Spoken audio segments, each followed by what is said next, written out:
പ്രിയപ്പെട്ട വിദ്യാർത്ഥികളെ, ഇന്ന് നമ്മൾ ഈ വീഡിയോയിലൂടെ പരിചയപ്പെടുത്തുന്നത് പാദവാർഷിക പരീക്ഷ 5ാം ക്ലാസ് ലിസാനുൽ ഖുർആൻ.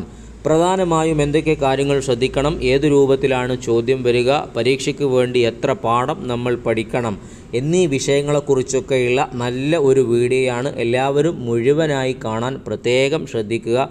ഇടയ്ക്ക് വെച്ച് നിർത്തിപ്പോവരുത്. പരീക്ഷയ്ക്ക് വളരെ ഉപകാരപ്രദമാണ്. വിശദമായ ചർച്ചയ്ക്ക് മുന്നേ നമുക്ക് കഴിഞ്ഞ വർഷം നടന്ന പാദവാർഷിക പരീക്ഷയുടെ ചോദ്യപേപ്പർ ഉത്തരസഹിതം നമുക്കൊന്ന് പരിചയപ്പെടാം. അതിനു മുന്നേ മദ്രസയുമായി ബന്ധപ്പെട്ട് അതുപോലെ തന്നെ നബിദിനവുമായി ബന്ധപ്പെട്ട എല്ലാ വിഷയങ്ങളും ലഭിക്കുന്നതിന് വേണ്ടി ചാനൽ സബ്സ്ക്രൈബ് ചെയ്യാൻ മറന്നു പോകരുത്. വീഡിയോ ഇഷ്ടപ്പെട്ടാൽ നിങ്ങൾ ലൈക്ക് ചെയ്യണം. അതുപോലെ തന്നെ നിങ്ങളുടെ അഭിപ്രായങ്ങൾ അറിയിക്കുകയും ചെയ്യണം. നമുക്ക് ചോദ്യം നോക്കാം. നുകമ്മിലു ബിൽ മുനാസിബി, യോജിച്ചവ കൊണ്ട് ചേർത്തി കൊടുക്കാം. ബ്രാക്കറ്റിൽ നിന്ന് ചോദ്യങ്ങളോട് യോജിച്ച് വരുന്നത് ചേർത്തി കൊടുക്കാനാണ്. ബ്രാക്കറ്റ് നമുക്കൊന്ന് വായിക്കാം. ഹഫറ കുഴിച്ചു, ബി ദുവാമത്തി പമ്പരം കൊണ്ട്, യഷ്റബു കുടിക്കും, യദ്ഹബു പോകും, യുസല്ലിമു സലാം പറയും, യുനല്ലിഫാനി അവർ രണ്ടുപേരും വൃത്തിയാക്കും, യക്റആനി അവർ രണ്ടുപേരും പാരായണം ചെയ്യും. ഇങ്ങനെയാണ് ബ്രാക്കറ്റിലുള്ളത്. ഇനി ചോദ്യത്തിലേക്ക് വരുമ്പോൾ ഹാമിദുൻ വ ഖാലിദും ഡാഷ് അൽ ഖുർആന, ഖുർആനിനെ വേഗത്തിൽ നമുക്ക് മനസ്സിലാകും. യക്റആനി അവർ രണ്ടുപേരും ഓതുന്നു. രണ്ടാമത്തത് ജുനൈദുൻ വ നൗഫലും, രണ്ട് പേരുണ്ട് ഇവിടെ. അൽ അസ്നാന പല്ലിനെ. അപ്പോൾ ബ്രാക്കറ്റിൽ നിന്ന് യോജിച്ചത് എന്താണ്? യുനല്ലിഫാനി അവർ രണ്ടുപേരും വൃത്തിയാക്കുന്നു. അൽ ഉസ്താദു അലൽ ഔലാദി, ഉസ്താദ് കുട്ടികളുടെ മേൽ. യോജിച്ചത് എന്താണ്? യുസല്ലിമു സലാം പറയുന്നു. ഡാഷ് അൽ അഹു അൽ ഹലീബ, സഹോദരൻ പാലിനെ. യഷ്റബു കുടിക്കും. അൽ അബു ഇലൽ മസ്ജിദി, ഉപ്പ പള്ളിയിലേക്ക്. യദ്ഹബു പോകും. അതാണ് യോജിച്ചത്. അത്തോലിബാനി രണ്ട് വിദ്യാർത്ഥികൾ. എൽ അബാനി അവർ രണ്ടുപേരും കളിക്കുന്നു. ബി ദുവാമത്തി പമ്പരം കൊണ്ട്. ഡാഷ് ജിബ്രീൽ അലൈഹിസ്സലാം ബിഅ്റ സംസം, സംസം കിണർ. ഹഫറ കുഴിച്ചു. ഇങ്ങനെയാണ് അതിന് യോജിപ്പിക്കേണ്ടത്. അപ്പോൾ നമ്മൾ ബ്രാക്കറ്റിൽ നിന്ന് തിരഞ്ഞെടുത്ത് എഴുതുമ്പോൾ ചോദ്യത്തിൽ പുല്ലിംഗമാണോ, അതേ പ്രകാരം തന്നെ ഏകവചനമാണോ, ബഹുവചനമാണോ, ദ്വവചനമാണോ? ദ്വവചനം എന്ന് പറഞ്ഞാൽ രണ്ടെണ്ണത്തിൻ്റെ മേൽ അറിയിക്കുന്നതായിട്ടാണോ ഉള്ളത്, അതിനോട് യോജിച്ചത് തന്നെ നമ്മൾ ബ്രാക്കറ്റിൽ നിന്ന് തിരഞ്ഞെടുക്കണം. ചോദ്യവും ബ്രാക്കറ്റും തമ്മിൽ ലിസാനിൽ പ്രത്യേക ബന്ധമുണ്ടാകും. അതിനോട് യോജിച്ച് വരുന്നത് തിരഞ്ഞെടുത്തില്ലെങ്കിൽ ഉത്തരം തെറ്റിപ്പോകും, മാർക്ക് നഷ്ടപ്പെട്ടു പോകും. പ്രത്യേകം ശ്രദ്ധിക്കണം. രണ്ടാമത്തെ ചോദ്യം നോക്കൂ. നുതമ്മിമുൽ ജദ്വല, പട്ടിക പൂർത്തിയാക്കാനാണ്. ഹെഡിങ്ങായി മാലി മുലാരി, മാലി മുലാരി. ഇവിടെ ചിലതിൻ്റെ മാലി കൊടുത്തിട്ടുണ്ട്, മുലാരി എഴുതാൻ ആവശ്യപ്പെട്ടിട്ടുണ്ട്. മുലാരി കൊടുത്തിട്ടുണ്ട്, മാലി ആവശ്യപ്പെട്ടിട്ടുണ്ട് എഴുതാൻ. ഈ രൂപത്തിലാണ് അതിനെ പൂരിപ്പിക്കേണ്ടത്. നമുക്കറിയാം മാലി അധികവും ഫഅല രൂപത്തിലാണ് വരിക. ഫഅല, ജലസ, ഈ രൂപത്തിലാണ് അധികം മാലി വരിക. യഫ് അലു, യഫ് ഇലു, യജിലിസു, ഈ രൂപത്തിൽ യാഓ താഓ അലിഫോ നൂനോ തുടക്കത്തിൽ വരുന്ന രൂപത്തിലാണ് മുലാരി വരിക. പ്രത്യേകം നമ്മൾ മനസ്സിലാക്കണം. ഈ ഒരു ചോദ്യം ഏറെക്കുറെ പരീക്ഷാ പേപ്പറിൽ വന്നിട്ടുണ്ട്. മാലി കൊടുത്തിട്ട് മുലാരി എഴുതാനും മുലാരി കൊടുത്തിട്ട് മാലി എഴുതാനും മാറിപ്പോകരുത്. പ്രത്യേകം മനസ്സിലാക്കുക. ജലസ മാലിയാണ്, അതിൻ്റെ മുലാരിയാണ് യജിലിസോ. ഇത് നമ്മൾ കൂടുതൽ പഠിക്കേണ്ട. ഇതിൻ്റെ ട്രിക്ക് മനസ്സിലാക്കിയാൽ ഏത് ഫീല് വന്നാലും നമുക്ക് വേഗം മാലിയാക്കാനും മുലാരിയാക്കാനും പറ്റും.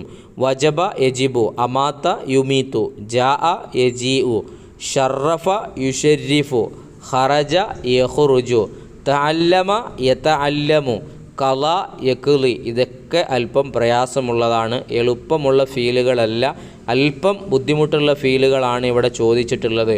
അപ്പോൾ ഇത് നമ്മൾ പ്രത്യേകം നോട്ട് ചെയ്ത് പഠിക്കണം.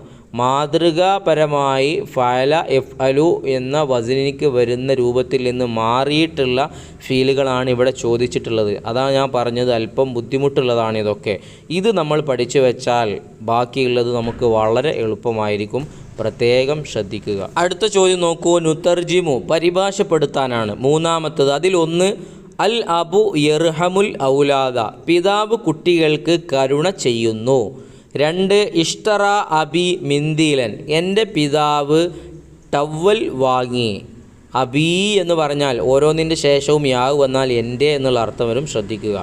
യൽബസു നൗഫലുൻ ബിദലത്തുൻ റസ്മിയത്തുൻ, നൗഫൽ യൂണിഫോം ധരിക്കുന്നു, അതാണ് അതിൻ്റെ അർത്ഥം. ഇതുപോലെ പാഠഭാഗങ്ങളിൽ വന്നിട്ടുള്ള പ്രധാന വാക്യങ്ങളുടെ അർത്ഥവും അതിൻ്റെ അറബിയും നമ്മൾ പ്രത്യേകം നോട്ട് ചെയ്യണം. ഏതാണ് ചോദിക്കുക എന്ന് നമുക്ക് കൃത്യമായി പറഞ്ഞുകൂടാ. ഒരുപാട് വാക്കുകളും വാചകങ്ങളുമുണ്ട്. അതിൻ്റെ അറബിയും മലയാളവും പ്രത്യേകം നമ്മൾ പഠിച്ചാലേ നമുക്ക് മുഴുവൻ മാർക്കും സ്കോർ ചെയ്യാൻ പറ്റൂ. അടുത്ത ചോദ്യത്തിലേക്ക് വരുമ്പോൾ നുഅരിബു അറബിയാക്കാനാണ്. ഉണർത്തി ഐക്കല, ഉണർന്നു യക്കില. നബി സല്ലല്ലാഹു അലൈഹി വസല്ലമ തങ്ങൾ 10 വർഷം മദീനയിൽ താമസിച്ചു. ആഷൻ നബിയ് സല്ലല്ലാഹു അലൈഹി വസല്ലം ഫിൽ മദീനത്തി 10 സിനീന, അല്പസമയം. ബുർഹത്തൻ 5 വളരെ നേരത്തെ. മുബക്കിറൻ 6 നിർമ്മിക്കാം. നുൻഷി ഉ 7 വുളൂ ചെയ്യുന്ന സ്ഥലം. മുതവല്ലഅൻ. ഈ രൂപത്തിലാണ് അതിൻ്റെ അറബി എഴുതി കൊടുക്കേണ്ടത്. അപ്പോൾ നമ്മൾ പ്രത്യേകം ശ്രദ്ധിക്കേണ്ടത് മലയാളം ചോദിച്ചുകൊണ്ട് അതിൻ്റെ അറബി എഴുതാനും അറബി കൊടുത്തുകൊണ്ട് അതിൻ്റെ പരിഭാഷ എഴുതാനും പ്രത്യേകം ചോദ്യം എല്ലാ പരീക്ഷ പേപ്പറിലും കാണുന്നുണ്ട്. അതുകൊണ്ട് പാഠഭാഗങ്ങളിലെ പ്രധാന ഭാഗങ്ങളൊക്കെ നമ്മൾ കവർ ചെയ്ത് പഠിക്കണം എന്നറിയിക്കുകയാണ്. ഈ ഒരു ചോദ്യപേപ്പർ വായിച്ചു കഴിഞ്ഞതിലൂടെ ഏത് രൂപത്തിലാണ് ചോദ്യം വരിക എന്നതിനെക്കുറിച്ച് കൃത്യമായ ഒരു ധാരണ നമുക്ക് വന്നു കഴിഞ്ഞു. ഇനി ഇൻഷാ അല്ലാഹ് നമുക്ക് മറ്റൊരു പാദവാർഷിക പരീക്ഷയുടെ ലിസാനിൻ്റെ ചോദ്യപേപ്പർ കൂടെ കാണാം. അതാണ് നിങ്ങൾ ഈ സ്ക്രീനിൽ കാണുന്നത്. നമ്മളിപ്പോൾ വായിച്ച ചോദ്യപേപ്പറിലെ പല ചോദ്യങ്ങളും ഈ ചോദ്യപേപ്പറിലും വന്നിട്ടുണ്ട്. പ്രത്യേകിച്ച് താരതമ്യപ്പെടുത്തി നമ്മൾ പഠിക്കുക. മറ്റൊരു പ്രധാന വിഷയം, ഇത്തരം വീഡിയോകൾ നമുക്ക് ഗുണം ചെയ്യും. കാരണം പാദവാർഷിക പരീക്ഷയെ സംബന്ധിച്ചിടത്തോളം കുറഞ്ഞ പാഠങ്ങളേ ഉള്ളൂ. ഇപ്പോൾ ഈ ലിസാനിൽ നിന്ന് തന്നെ നമുക്ക് 4 പാഠങ്ങളെ പഠിക്കാനുള്ളൂ. ഈ 4 പാഠങ്ങളിലെ പ്രധാനപ്പെട്ട ചോദ്യങ്ങളൊക്കെ കഴിഞ്ഞ പരീക്ഷയ്ക്കും ചോദിച്ചതാണ്. അതുപോലെ ഈ പരീക്ഷയ്ക്കും നമുക്ക് പ്രതീക്ഷിക്കാം. എന്നാലും ഈ വീഡിയോ മാത്രം നമ്മൾ അവലംബിക്കരുത്. പാഠഭാഗങ്ങളൊക്കെ നന്നായി പഠിക്കണം. പ്രത്യേകിച്ച് 3-ാമത്തെയും 4-ാമത്തെയും പാഠം നല്ലോണം പഠിക്കുക. എല്ലാ ഭാഗങ്ങളും നമ്മൾ കൃത്യമായി പഠിച്ചു വെക്കുക. മാലിയാക്കുന്നതും മുളാരിയാക്കുന്നതും പ്രത്യേകം നമ്മൾ മനസ്സിലാക്കി വെക്കണം. അത് വിട്ടുപോകരുത്. പ്രധാനപ്പെട്ട ഒരു ചോദ്യമാണ്. ഇൻഷാ അല്ലാഹ് അള്ളാഹു നമുക്കൊക്കെ നല്ല വിജയം നൽകും. ഉയർന്ന മാർക്കോടുകൂടെയുള്ള വിജയം അള്ളാഹു നമുക്കെല്ലാവർക്കും പ്രദാനം ചെയ്യട്ടെ എന്ന് ആത്മാർത്ഥമായി ദുആ ചെയ്യുകയാണ്.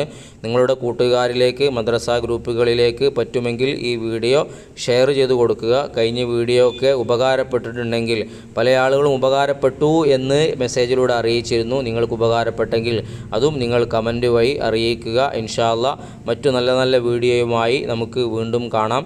സബ്സ്ക്രൈബ് ചെയ്തിട്ടുണ്ടാകും എന്ന് വിശ്വസിക്കുന്നു. അസ്സലാമു അലൈക്കും വറഹ്മത്തുള്ളാഹി തആല വബറകാതുഹു.